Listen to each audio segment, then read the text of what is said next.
వనపర్తి జిల్లా తెలంగాణ మంత్రులు పర్యటించారు. జిల్లా కేంద్రంలోని ఐడీఓసీ కార్యాలయంలో నిర్వహిస్తున్న రైతు భరోసా సమీక్ష సమావేశానికి మంత్రులు తుమ్మల నాగేశ్వరరావు, పొంగిలేటి శ్రీనివాసరెడ్డి, జూపల్లి కృష్ణారావు, రాష్ట్ర ప్రణాళికా సంఘం ఉపాధ్యక్షుడు చిన్నారెడ్డి హాజరయ్యారు. ఈ సమావేశంలో రైతు రుణమాఫీ, భరోసా వంటి అంశాలపై చర్చించినట్లు సమాచారం.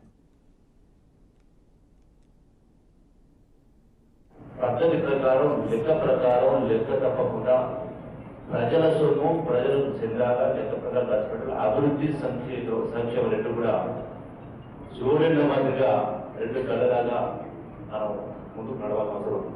సో గత పరిస్థితి చూస్తే లెక్క చూస్తే ఈ యొక్క ఎవరు ఎన్ని గొప్ప మాటలు మాట్లాడినా వేల కోట్ల రూపాయలు ప్రజాధనం అనేది దుర్వినియోగం జరిగినట్టుగా స్పష్టంగా కనబడుతుంది. ఆ లెక్కలు మొత్తం కూడా వ్యవసాయ శాఖ మంత్రి గారు అలాగే రెవెన్యూ మంత్రి గారు పెట్టారు. భవిష్యత్తులో రైతు భరోసా ఏ రకంగా ఉంటే సామాన్య రైతుకి, చిన్నకారు రైతుకి, సన్నకారు రైతుకి, చిక్కిన రైతుకి సహాయంగా ఉంటుంది, వాళ్ళ అభిప్రాయాలకు అనుగుణంగా మనం దీన్ని ప్రవేశపెట్టాలని.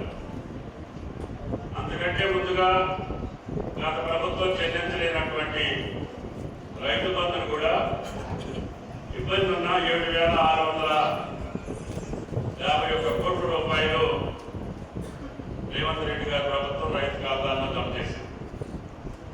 దాంతో పాటుగా రుణమాఫీ కూడా చేస్తామని చెప్పి అది కూడా దఫాల వారీగా కాకుండా సంవత్సరానికి ఎంత అనేటటువంటి